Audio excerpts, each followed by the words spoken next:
While my wife cheated, I quietly built a better life. Welcome to Michael Tells Stories. Here, I share daily infidelity stories about unfaithful wives. Thank you for listening. The first time I understood that a marriage can end long before anyone says the words out loud.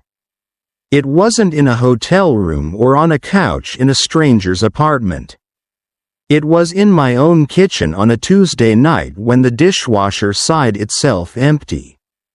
The overhead light flickered the way it always did, and my wife stood barefoot on the tile with her phone angled just slightly away from me as if my eyes had turned into a kind of theft.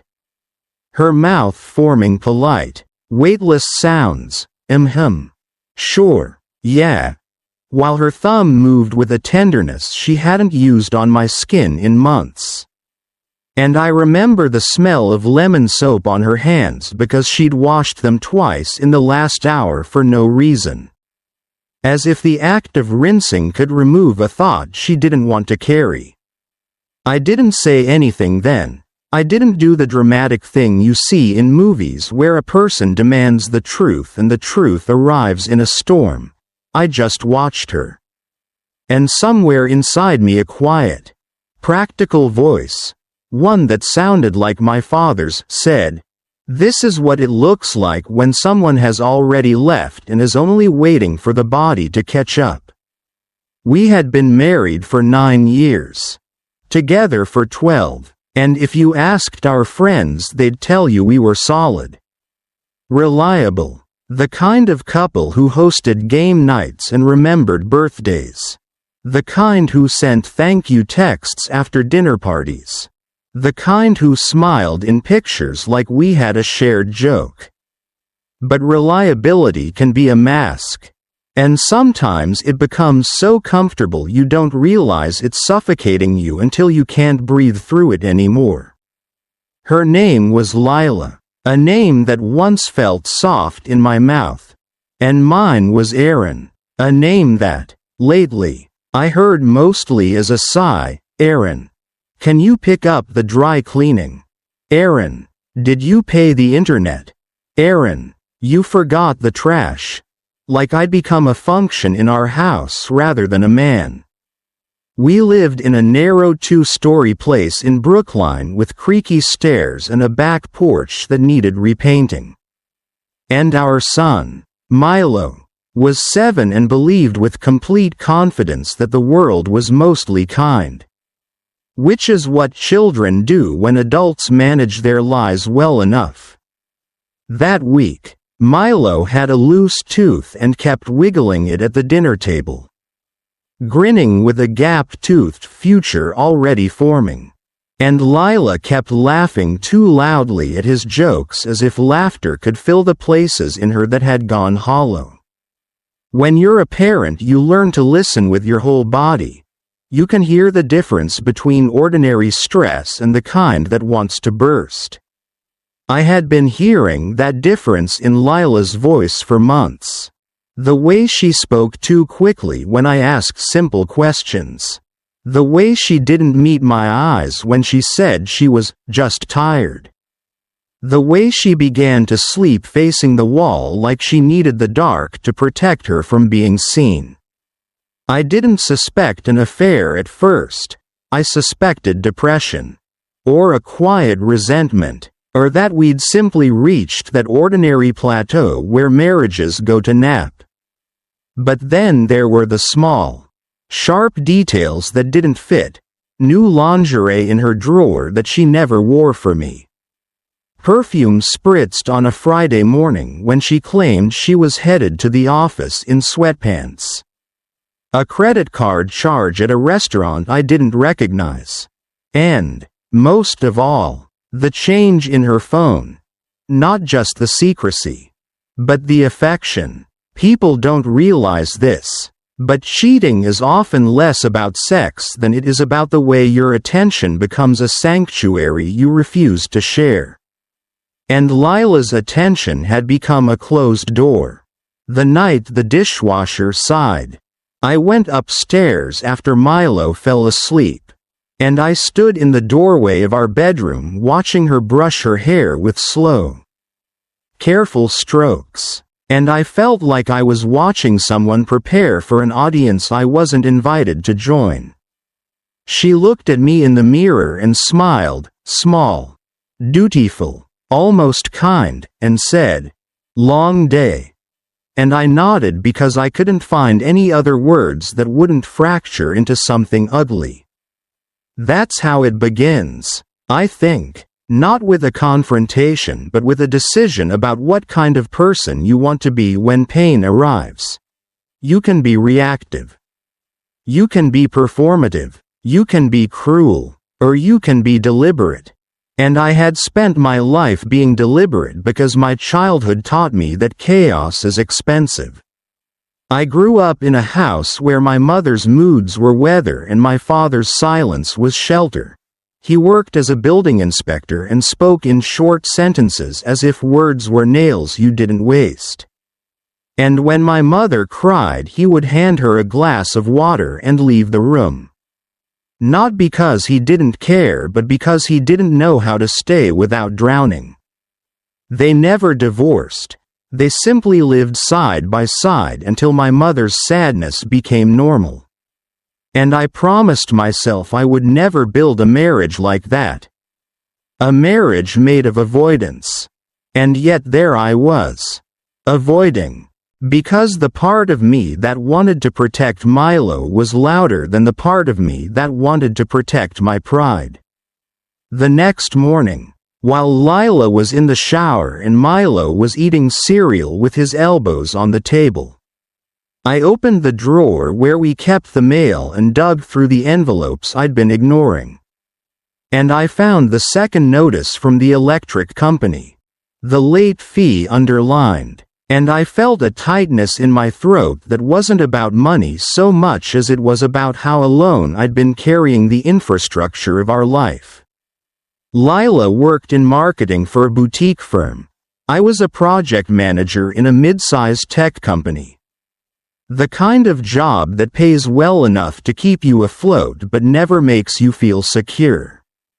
Because you're always one reorg away from being erased. We split expenses in theory. But in practice I paid most of the bills because I was the one who remembered them. The one who kept the calendar. The one who scheduled Milo's dentist appointments and bought his sneakers before they split at the toes. In our early years, that caretaking felt like love. Now it felt like being taken for granted. I watched Milo spoon cereal into his mouth and hum to himself.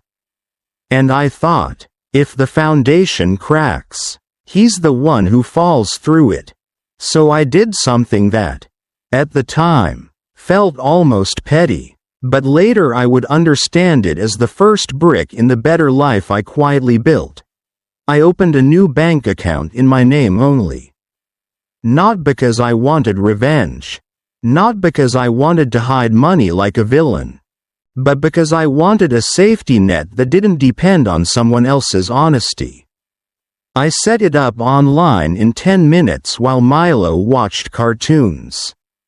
And when the confirmation email came through, I deleted it immediately.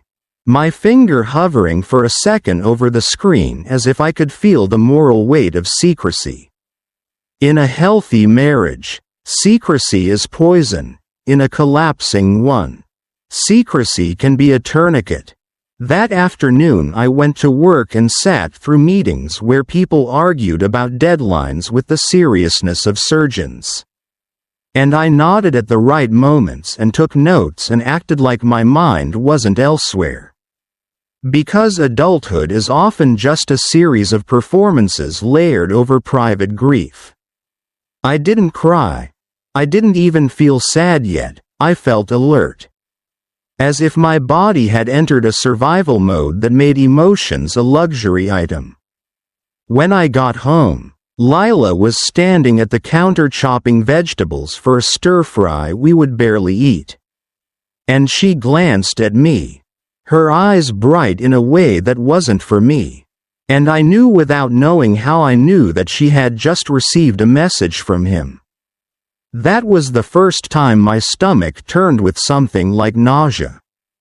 "Hey," I said, and I kissed her cheek. And her skin was warm. And for a second she leaned into me out of habit. And then she pulled away with a little laugh and said, "Milo's been asking for you." Milo came barreling down the hallway and crashed into my legs like joy had weight. And I picked him up and breathed in his hair. That clean child smell that makes you believe in second chances. And Lila watched us with a face that tried to be tender but couldn't quite land. Like her tenderness had become a language she was forgetting. After dinner, while Milo built a Lego ship on the living room rug, Lila said she was going out with the girls. And her voice had that practiced casualness that sounded like someone reading a script they'd rehearsed in the car. "Which girls?" I asked, lightly, as if I was making conversation. And she paused a fraction of a second too long. The pause that tells you a lie is being assembled. "Kendra and Jess," she said, naming two women I knew. Two women who would probably cover for her because that's what friends do when they've decided your marriage is already a lost cause. I nodded and said, "Have fun," and she looked almost relieved, as if my lack of interrogation made her feel less guilty. And she kissed Milo on the top of his head and told him she'd be back later. When she left, the house became quieter, and I sat on the floor with Milo and helped him snap a tiny plastic piece into place. And he said, "Mom's been going out a lot," in the blunt way children observe patterns without understanding what they mean. And my chest tightened. "Yeah," I said carefully. "Grown-up stuff." He frowned. "Is she mad at you?" And there it was. The question that mattered. The one that pierced through every adult excuse. I swallowed, trying to keep my voice steady. "No, buddy," I said, even though I didn't know if it was true. "Mom and Dad are just busy sometimes. But we love you the same. Always." Milo stared at me for a long second. His eyes too wise for 7. And then he nodded and went back to his Legos. Because children accept what you give them if you give it with enough certainty. That night, after Milo fell asleep, I didn't pour whiskey or punch a pillow. I opened my laptop and updated my resume for the first time in years. My hands moved with the calm of someone packing a bag in the dark. I listed my projects, my metrics, the quiet wins no one had ever applauded. And I felt something strange, a flicker of self-respect. Because in a marriage that's dying, you start to shrink without noticing. You start to believe that your value is measured by whether someone chooses you. And I needed to remember that I existed outside of Lila's gaze. I applied to 3 jobs before midnight. Not glamorous ones, just slightly better positions at companies with more stability. And when I closed the laptop I felt, for the first time in months, a sense of forward motion. Lila came home after 1, moving quietly like a teenager sneaking in. And when she slipped into bed she smelled like cologne that wasn't mine. Sharp and expensive, and my body went rigid, every muscle screaming to turn on the light and demand answers. But I stayed still and stared at the ceiling, listening to her breathing settle. In the darkness, I repeated a sentence I hadn't known I needed. You don't have to explode to be strong. The next day was Wednesday. And Wednesday is the day Milo has soccer practice at the community field behind the elementary school. Lila almost never came anymore. She said work was too busy. And for a while I believed her. But now her absence felt like a statement. I stood on the sidelines with the other parents, holding a paper cup of coffee that had gone cold. And I watched Milo run with his arms pumping like he was chasing something important. And I wondered what invisible things he was already learning to chase. One of the mothers, a woman named Dana who always wore practical shoes and had a kindness that showed in the way she listened, came to stand beside me. "You look tired," she said, not accusatory, just noticing. I almost laughed, because what I felt wasn't tiredness. It was vigilance. But I nodded anyway. "Long week," I said. Dana watched Milo for a moment and then said quietly, "If you ever need to swap pickups or anything, I'm around." It wasn't a grand gesture, it was the kind of small, everyday offer that makes the world feel less hostile. I thanked her, and my throat tightened unexpectedly, because I realized how little support I'd allowed myself to accept. When you're the stable one, people assume you don't need anything. That night, after Milo went to bed, Lila sat at the edge of the couch and said she wanted to talk. Her hands were folded tightly in her lap, and she wouldn't look at me. My heart didn't race, it slowed, as if it had been waiting for this moment. "Okay," I said. The words sounded gentle, almost generous, and I saw her shoulders sag with relief, which made something in me ache, not because I wanted her to suffer, but because her relief meant she had been afraid of my reaction, and in a strange way that confirmed how far apart we were. "I've been feeling disconnected," she began, and the language was so familiar it felt like it belonged to every marriage counseling pamphlet ever written. I nodded, letting her speak. She talked about stress, about feeling unseen, about wanting to find herself, and with each phrase I felt a cold clarity settle over me. Because none of it was entirely false, but it was incomplete, like a story told with the most important chapter torn out. When she finally looked at me, her eyes glistened, and she said, "I don't know what we're doing anymore." I could have said, "I know what you're doing." I could have thrown the cologne smell in her face, the phone secrecy, the late nights, but I didn't. I asked, "Is there someone else?" The question landed in the room like a dropped plate.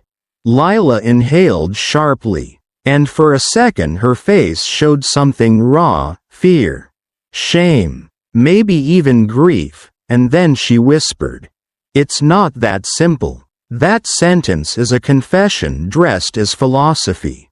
I stared at her, feeling my own face stay strangely calm, as if my emotions had stepped back to watch me. "It's simple enough," I said quietly. Her eyes filled, and she pressed her lips together hard. And I watched her fight with herself. Watched the moment where she decided which version of herself she wanted to be. Finally she nodded. Once. Small. "Yes," she said, and the word was soft, but it detonated inside me anyway. My hands went cold, my vision sharpened around the edges. And yet I didn't yell. I didn't stand up and pace. I just asked, "How long?" She shook her head as if the number was too heavy. "A few months," she admitted, and then she rushed forward, words spilling now that the truth had cracked the dam. "I didn't plan it, Aaron. It just happened, and I felt alive again. And I know that sounds awful. I know, but I've been so lonely. And you're always working, and when you're home you're tired. And we just..." She stopped when she saw my expression. Because my calm wasn't forgiveness. It was containment. I let the silence stretch. In that silence I thought about Milo's question on the rug. Is she mad at you? And I felt a fierce protectiveness rise like a tide. Does he know about Milo? I asked. Lila flinched. No, she said quickly. God, no, he doesn't even. He's not part of our family. Aaron, it's just me being stupid. She covered her face with her hands and started to cry. And there was a time in my life when the sound of her crying would have pulled me into her arms automatically. But now it felt like hearing rain after a flood. Too late. Not helpful. Almost insulting. I took a slow breath. Do you want to leave? I asked. She looked up, startled. I don't know, she whispered. And the honesty of that, the sheer indecision, hurt more than the affair itself. Because it told me that my place in her life had become negotiable. I nodded once. Okay, I said, then this is what we're going to do. Milo doesn't get dragged through this. Not like a rope in a fight. We will be careful. Lila stared at me as if she expected rage and found instead a kind of frightening steadiness. You're not angry? She asked. And I almost laughed because anger was there. Hot and bright. But it was sitting behind something else. Resolution. I'm angry, I said, but I'm not going to destroy our house to prove it. My voice shook just slightly on the word house. Because I didn't mean the building. I meant the life we'd built. The routines. The small daily rituals Milo depended on. Lila reached for my hand. A reflex. And I pulled it back gently. Not with cruelty. Just with clarity. I need you to tell me who he is. I said. She hesitated. And I saw the selfishness flicker again. The desire to protect her fantasy. And that flicker made my chest harden. If you want me to cooperate with any kind of peaceful transition. I continued. I need full honesty. The phrase peaceful transition sounded like corporate language. And maybe it was. Because sometimes professionalism is the only armor you have when your heart is too exposed. Lila swallowed. His name is Grant, she said, and the name was like a stranger entering my home. He's with a firm downtown. We met at an event. I nodded, taking it in. Grant, downtown. A man with cologne and confidence. A man who made my wife feel alive. I thought of the ways I had been alive once too. Before responsibility piled up like snow. Does he have a family? I asked. Lila's eyes darted away. He's separated, she said, and I recognized the evasiveness of that word. Separated can mean a signed agreement. Or it can mean a man who sleeps in his guest room and tells women in hotels that his marriage is already over. I felt something bitter rise in me. But I kept my face calm. Okay. I said again, here's what I'm going to do. I'm going to meet with a lawyer. Not to punish you. To understand my options and Milo's protections. And you, I said, watching her closely, are going to stop lying in our home. No more sneaking. No more coming back smelling like someone else. If you're going to make choices, you make them like an adult. Lila's mouth opened as if to argue. Then closed. She nodded. Tears still sliding down her cheeks. I'm sorry, she whispered. I believed she was sorry in the way people are sorry when consequences arrive. But I didn't know if she was sorry in the way that changes a person. I know, I said, though I didn't know if I did. That night, after she went upstairs, I stayed on the couch and listened to the house settle. The pipes ticking, the wind pushing against the windows. And I felt grief finally arrive, not dramatic, not cinematic, but heavy and dull, like wearing a coat soaked through. I pressed my fingers to my eyes, breathing slowly, and I told myself, you can mourn what you thought you had without begging for what you no longer do. The next morning I woke up before dawn, long before Milo, long before Lila, and I stood in the kitchen with a mug of coffee and watched the sky lighten. The world looked the same, which was almost offensive, because inside me everything had changed. I opened my laptop again, not to check Lila's messages or search Grant's name like a man hunting for pain, but to plan. That word, plan, had always been my refuge. I looked up family lawyers in the area, choosing someone with calm reviews. Someone who sounded like they understood children weren't collateral. And my schedules could only do so much. Friday came, and my consultation lasted an hour that felt like both a relief and a punch. The lawyer, a woman named Marisol with sharp eyes and a calm voice, asked about our assets, our debts, Milo's routines, and she explained, without judgment, what separation could look like, what custody arrangements typically were, how courts prioritized stability. She didn't tell me what to do. She gave me language and structure. And structure is a kind of mercy when your heart is chaos.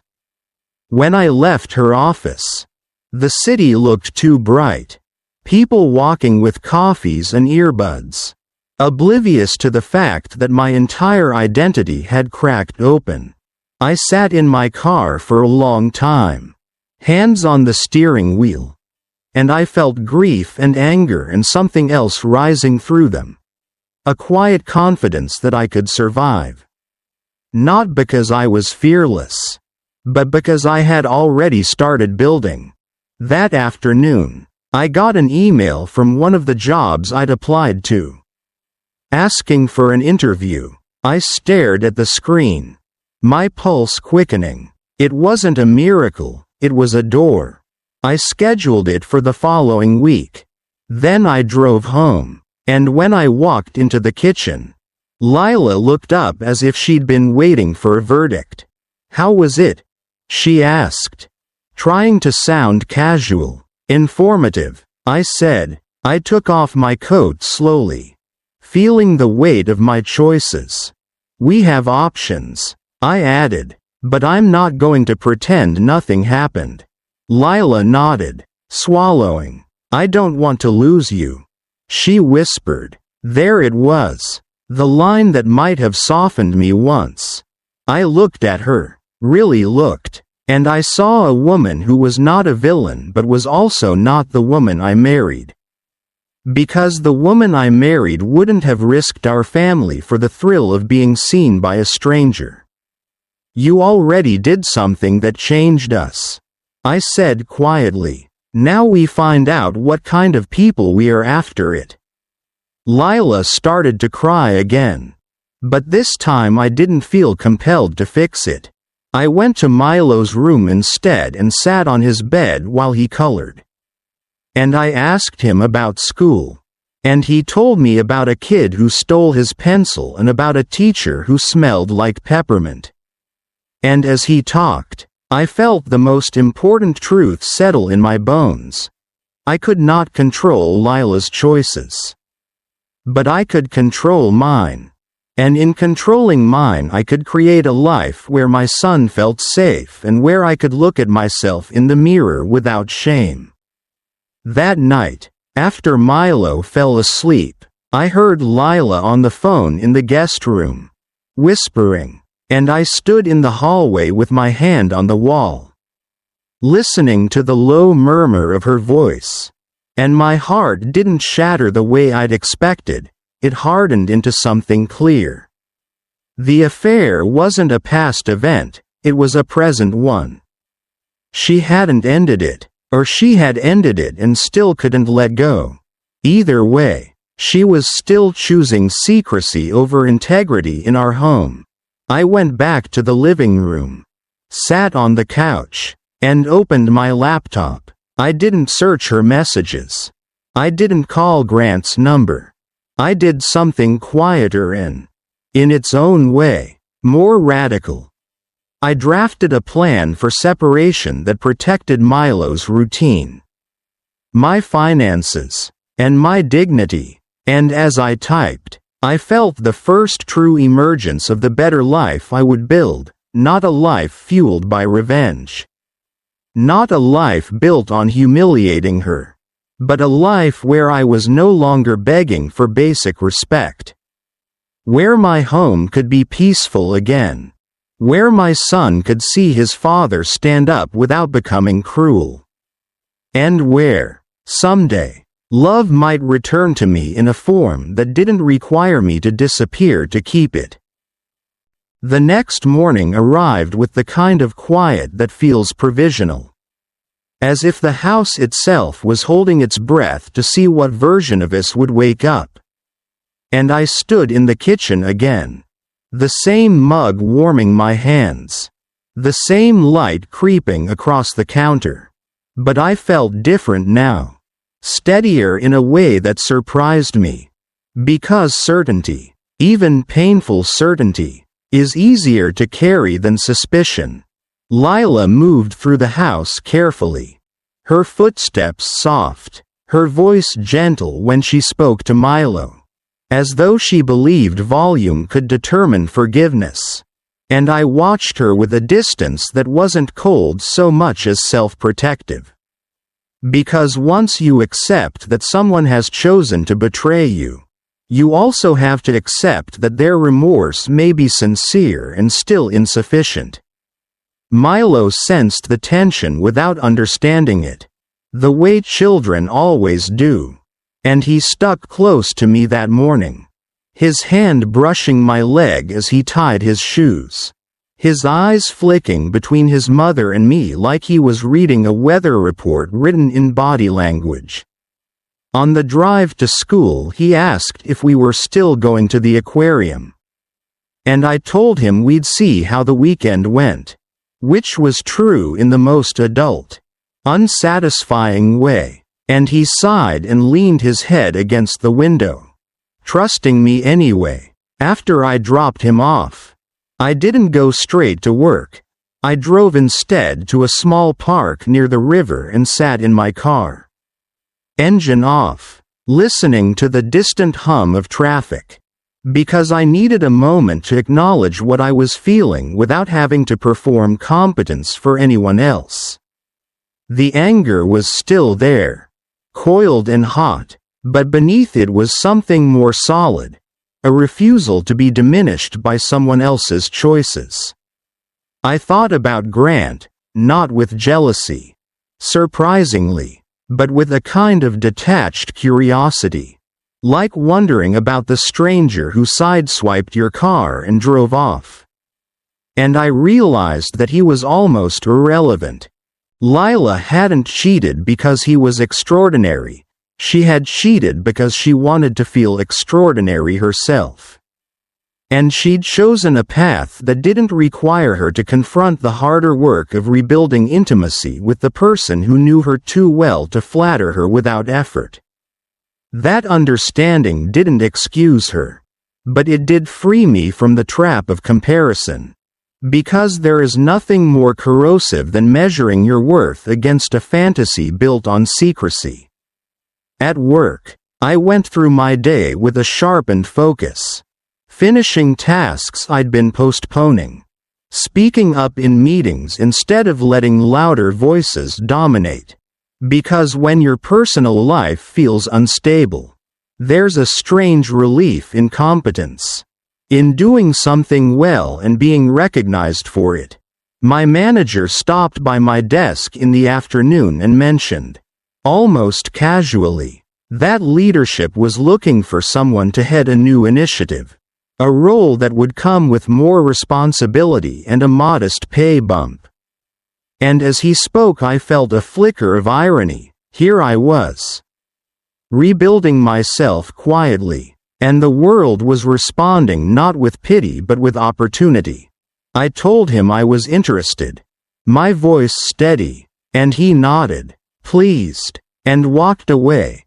And I sat there for a moment with my hands resting on the keyboard, feeling the unfamiliar sensation of being chosen for something without having to beg. When I got home, Lila was already there, sitting at the table with a stack of papers, bills, I realized, organized into neat piles like an offering. I thought we could go through these together, she said, hopeful, and I recognized the gesture for what it was. An attempt to reinsert herself into the infrastructure of our life, to prove usefulness as a stand-in for trust. I sat down across from her and looked at the papers. Then at her. I've already taken care of them, I said calmly. Her face fell, just a little, and she nodded. Okay, she said, and there was something fragile in that word. Something that made me ache despite myself. Because I hadn't wanted her to be my enemy, I'd wanted her to be my partner. And now we were two people negotiating shared space after an earthquake. That evening, Milo asked if Mom could read his bedtime story. And I hesitated for a second before saying yes, because I knew that denying her would punish him more than her. And so I stood in the doorway and listened as she read. Her voice soft and animated, and Milo laughed at the silly parts. And for a moment the house sounded like it used to. But when she finished and kissed him good night and turned to look at me, her eyes searching, I didn't smile back, I just nodded and went downstairs. Because nostalgia is a powerful drug, and I didn't trust myself to take even a small dose. Later that night, after Milo was asleep and the television murmured quietly, Lila sat beside me on the couch, close enough that I could feel the warmth of her leg, and she said, I know I don't deserve patience, but I'm asking for it anyway. Her honesty surprised me, and I turned to face her. Really face her, seeing the lines at the corners of her eyes. The vulnerability she'd once trusted me with implicitly. Patience isn't the same as hope, I said. I can be patient while I decide what's best for me and for Milo. She swallowed. Do you think we can fix this? She asked. And I understood that she was asking not just about our marriage but about herself. About whether the version of her who had done this could still be redeemed. I didn't answer right away. I think, I said finally, that fixing something requires both people to stop lying, even when the truth costs them comfort. Her eyes filled again, and she nodded, and for the first time I saw not just guilt but fear. Fear of losing the life she'd taken for granted. Fear of being alone with the consequences of her choices. I'll do whatever it takes, she said. The phrase hung between us, heavy with implication. Then start with the truth, I replied. Not just about him, about why you didn't talk to me before it got this far. She looked down at her hands, twisting her fingers together. Because I was afraid, she said quietly. Afraid you wouldn't see me the way I needed. Afraid you'd tell me I was being dramatic. Afraid that if I asked for more, I'd have to admit I didn't know who I was anymore. Her words landed with a dull thud. Because they weren't manipulative, they were painfully human. And for a moment I felt a surge of compassion that scared me. Because compassion can blur boundaries if you let it. Being afraid doesn't excuse betrayal, I said gently, but it does explain it. We sat there in silence. the space between us filled with unsaid things. And I realized that whether we stayed together or not, this conversation was necessary. Because understanding doesn't require reconciliation, it requires honesty. The following week unfolded like a test of endurance. I went on the interview for the new job, wearing a suit I hadn't worn in years, answering questions with a clarity that came from knowing exactly what I wanted: stability, growth, the ability to provide without burning myself out. When they offered me the position 2 days later, with a salary increase significant enough to change the shape of my future, I accepted without hesitation. And when I told Lila, her reaction was complicated, pride mixed with something like panic, because my independence made her loss more real. "That's amazing," she said, forcing a smile. "I'm proud of you." I thanked her, meaning it, and then I updated my budget again, recalculating, seeing new possibilities open up like doors I hadn't known existed. With the extra income, I could afford a small apartment nearby if I needed to move out. One close enough that Milo's routine wouldn't be shattered. One with light and quiet and no ghosts. I didn't tell Lila that yet. Not because I wanted to blindside her, but because I was still deciding. And I had learned that some decisions need to be protected from external influence until they're fully formed. Milo, meanwhile, remained blissfully focused on his world of school and friends and loose teeth. And I made a point of being present for him in a way I hadn't always been. Turning off my phone during dinner, sitting on the floor to build Lego ships that inevitably collapsed, listening to his stories without half an ear. Because if my marriage was fracturing, my relationship with my son would not be collateral damage. One Saturday afternoon, while Lila was out running errands, Milo and I went to the park. And as I pushed him on the swings, he suddenly asked, "Are you and Mom mad at each other?" His question was casual, but his eyes were intent, searching for cracks. I stopped the swing gently and crouched in front of him, meeting his gaze. "We're working through some grown-up stuff," I said carefully, "but that doesn't change how much we love you." He considered this, then nodded, satisfied for now, and ran off to climb the jungle gym, trusting me with his world in a way that felt both beautiful and terrifying. Because trust is fragile, and I was determined not to break it. That evening, Lila came home late again, and when she walked in I could tell immediately that she'd been crying. Her mascara smudged, her expression raw. She sat down across from me and said, "I told him it's over." Really this time, I studied her, looking for the familiar evasiveness, and saw instead exhaustion. "What happened?" I asked. She exhaled shakily. "He didn't take it well," she admitted. "He said things about you, about our marriage." Her voice tightened. "I defended you. That last part surprised me more than it should have." "What did you say?" I asked. She swallowed. "I said you were a good husband. That this was my failure, not yours." The words stirred something in me. Not reconciliation, but validation. And I realized how deeply I had needed my reality to be acknowledged. "Thank you," I said simply. Lila looked at me, hope flickering again. "Does that change anything?" she asked. I shook my head slowly. "It changes how I see you," I said, "not how I feel about what happened." She nodded, accepting the distinction with a maturity I hadn't expected. And for the first time since this began, I saw a version of her who might actually be capable of growth. Regardless of whether we stayed together. Over the next month, we entered a strange limbo. Cohabiting but emotionally separate.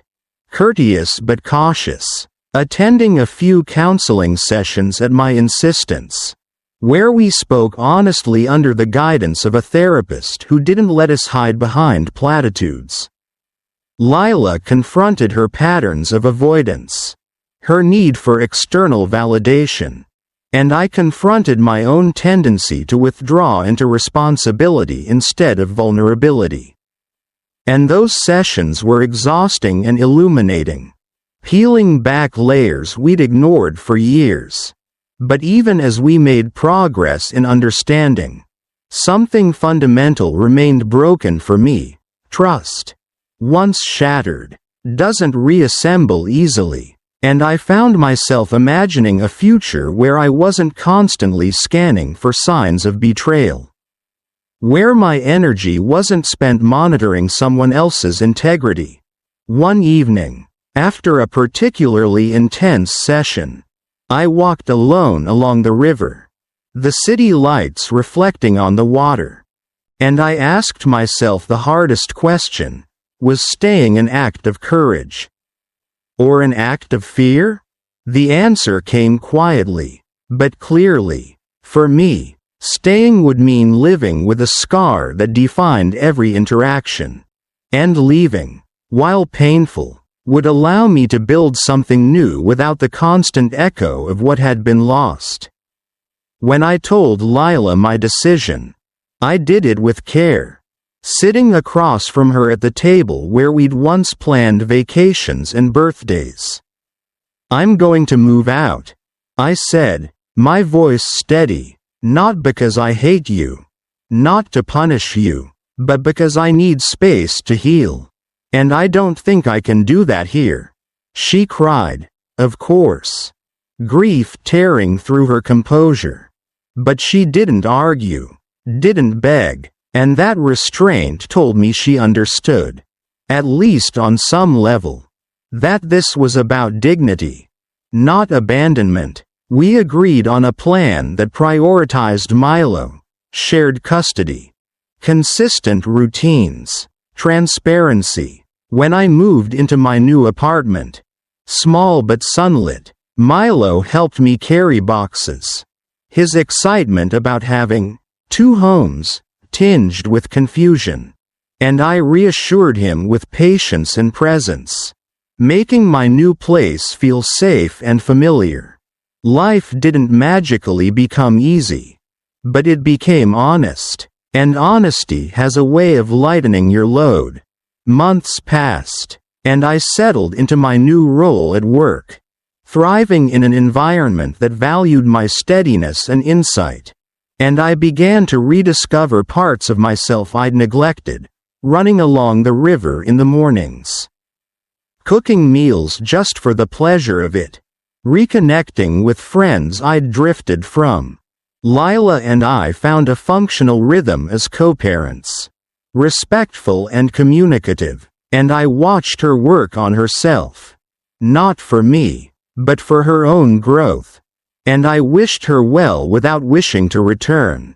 One evening, after Milo had fallen asleep on my couch, his head heavy on my shoulder, I looked around my quiet apartment and felt a profound sense of peace, not because my life was perfect, but because it was mine. Built deliberately, quietly, on choices that honored my worth. My wife had cheated, and it had hurt more than I thought I could bear. But in the aftermath, I had built a better life, not louder, not vindictive, but stronger, rooted in self-respect and love for my son. And as I carried Milo to bed, I knew that whatever came next, I would meet it whole. No longer shrinking to fit someone else's shadows, but standing fully in the light of a future I had earned. And then, in the way life sometimes waits until you've stopped bracing for the next blow, The ending didn't arrive as a dramatic courtroom scene or a triumphant social media post. It arrived in small, ordinary proofs that healing is real when you choose it every day. The first was a Wednesday afternoon in late spring when Milo had a school play and the auditorium smelled like dust and construction paper and nervous sweat. And Lila and I ended up sitting in the same row because the seats were tight and the teachers were herding parents like gentle cattle. And for a moment our knees almost touched. And I felt that old instinct to shift away, to protect the boundary I'd fought so hard to build. But then Milo walked onto the stage in a cardboard astronaut helmet. His face bright with determined seriousness.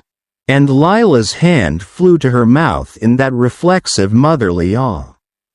And I saw tears gather in her eyes not as manipulation but as pure, unfiltered love, and without thinking, without strategizing, I leaned slightly toward her and whispered, "He looks brave," and she nodded, swallowing hard, and whispered back, "He gets that from you," and it wasn't flattery. It was recognition, and recognition is one of the rarest gifts you can give someone after a war. After the play, Milo ran to us, breathless and shining, and when he threw his arms around both of us at once, pressing his small body into the space we shared, I realized something that surprised me. The family hadn't died. It had changed shape. And the shape it took now, 2 homes, 2 schedules, 2 versions of bedtime, was not a failure if it was honest and loving. It was simply a different kind of promise. Later that night, Lila asked if she could talk for a minute when she dropped Milo off at my place. And we stood in the hallway of my apartment, the light behind her making her hair glow slightly. And she looked healthier than she had in years. Not because she had won anything, but because she was finally living without the constant strain of secrecy. Her shoulders no longer hunched as if bracing for discovery. Her eyes clearer, and she said quietly, "I want you to know I'm not trying to get you back." Which was such a simple sentence and yet it held an entire evolution inside it. The shift from neediness to dignity. And she continued, "I'm trying to become someone Milo can be proud of. And someone I can live with." And I felt a strange warmth in my chest. Not romantic, not a second chance ache, but something like relief. Because the woman who had once risked everything for a thrill was now speaking like someone who understood what things actually cost.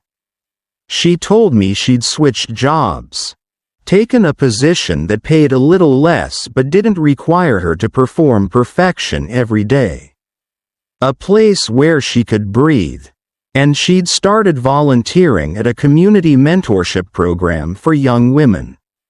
Not as penance, she said, but because she wanted to stop chasing validation and start building it. And then she said, almost shyly, "I've been seeing someone." And I felt my body tense for a split second before it softened. Because jealousy wasn't what rose. It was caution on Milo's behalf. And I asked, "Does Milo know?" And she shook her head. "Not yet," she said. "I won't bring anyone into his life unless it's steady and respectful.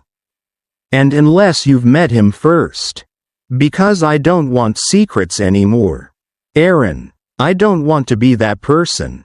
There was something steady in her voice that I hadn't heard since our early years. And I believed her, not because I wanted to, but because I had learned to recognize when someone was performing and when someone was simply telling the truth. "Okay," I said, and my voice was calm. "Thank you for handling it that way." She exhaled, like she'd been carrying that breath for months. "He's kind," she added, and then she smiled faintly, almost embarrassed. And he doesn't need me to be someone else. I watched her for a moment and understood that her happy ending wasn't going to be me. And that was not tragic. It was appropriate, because sometimes love survives not as a reunion but as a respectful release. A few weeks later, I met him. His name was Daniel. He worked in urban planning. He had gentle eyes and the kind of posture that suggests someone who listens more than he speaks. And when he shook my hand, he didn't try to overcompensate with charm. He simply said, "I know this isn't easy. And I want you to know I respect your role in Milo's life." And I had met enough men to know the difference between bravado and sincerity. And Daniel's sincerity didn't feel like a performance. It felt like a boundary he actually lived inside. We had coffee at a quiet place near the park. And Lila looked nervous but not desperate. And when Milo later met Daniel months after that, slowly, carefully, in a setting that didn't feel like a staged audition, it was as simple as Milo deciding Daniel was okay. Because Daniel asked him about his Lego ships and actually listened to the explanation without pretending to understand. And then he showed up to a soccer game and cheered at the right moments without making it about himself. And Milo, who had always been the truest judge of character, accepted him with the calm pragmatism children use when adults stop forcing them to choose sides. My own life kept expanding in its quiet way. 2. I found myself at a friend's backyard barbecue one warm evening, holding a paper plate and laughing at a story I didn't even realize I'd been following. And a woman named Tessa, an nurse with tired eyes and a laugh that broke through that tiredness like sunlight, stood beside me and said, "You look like you're finally exhaling." And I surprised myself by telling her the truth. Not the messy details, but the shape of it. The way my life had cracked and rebuilt. And she didn't pity me. She didn't offer cliches. She just said, "That takes guts." And then she asked what music I liked. And we talked the rest of the night about ordinary things. And the ordinary things felt like a miracle because they weren't weighted with dread. I didn't rush into anything. I didn't need love to prove I'd survived. I let myself be a man with a full life first. A father with routines and peace. A person with boundaries and soft places still intact. And when Tessa and I eventually began seeing each other, it wasn't a feverish escape. It was slow, respectful, something that fit rather than something that consumed. And the first time she met Milo, she knelt down to his level and said, "Hi, I'm Tessa. Your dad says you're an expert at building spaceships." And Milo studied her with that serious astronaut gaze of his and said, "I'm also an expert at dinosaurs." And she nodded solemnly like that was the most important credential in the world. And Milo smiled, and my chest filled with a gratitude so sharp it almost hurt. Because it reminded me that new beginnings don't have to erase old pain. They can simply grow around it until the pain is no longer the center. The final proof came on a quiet Sunday morning almost a year after I moved out. When Milo woke up at my place and padded into the kitchen in his socks, climbing onto a stool to help me make pancakes. And he asked, casually, "Do you think our family is weird?" And my hands paused on the bowl. Because even after everything, that word weird had power.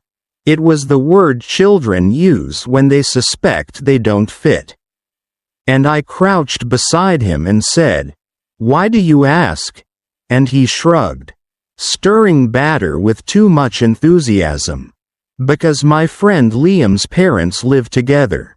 He said, and mine don't. I nodded slowly. That's true, I said, but families aren't one shape. Milo, families are people who show up for you, who take care of you, who love you even when life changes. He thought about that, his brow furrowing, and then he said, Mom shows up, and I smiled. She does. I agreed. He added, and you show up. And the simplicity of that nearly undid me. Because it meant the thing I'd worked hardest for had happened, despite betrayal. Despite rupture, my son still felt held. Milo dipped a finger into the batter and licked it, making a face. Needs more sugar, he declared, and I laughed, and at that sound, something inside me settled permanently, like a door clicking into place. Later that day, when Lila came to pick Milo up, she stood at my doorway for a moment, looking around my apartment, clean, warm, lived in, and she smiled in a way that held no bitterness. He's happy here, she said softly, and I nodded. He's happy with you too, I replied, and we both knew it was true. Because we had made it true with effort and restraint and respect. She hesitated, then said, I'm sorry, not with the frantic desperation of someone begging for absolution, but with the steady humility of someone who understood the weight of what she'd done and didn't expect it to be lifted by a single phrase.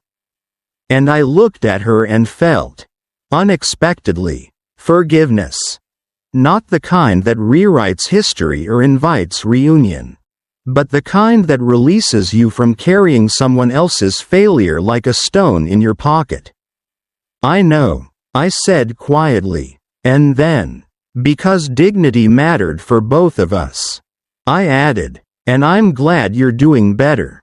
Lila, truly, her eyes filled, but she didn't fall apart, she simply nodded. Her spine straight, her face open, and she said, me too. And in that moment I understood that a happy ending isn't always two people clasping hands again. Sometimes it's two people standing apart with integrity, choosing kindness without sacrificing themselves, raising a child who learns that love can be complicated and still be real. Milo tugged on his backpack straps and announced he was ready. And Lila laughed, and I ruffled his hair. And he ran down the stairs ahead of her, already thinking about whatever 7-year-olds think about when their worlds are steady. Lila turned once at the bottom of the stairs and waved. And I waved back, and the door closed softly. And the apartment remained quiet. Not empty, but peaceful, and I stood there for a moment feeling the calm of a life rebuilt. Feeling the strength of boundaries that didn't require cruelty. Feeling the strange grace of an ending where no one had to be destroyed for someone else to be whole. Because while my wife cheated, I quietly built a better life. And in the end, she did too, not at my expense. Not through my forgiveness as a prize, but through her own work and her own dignity.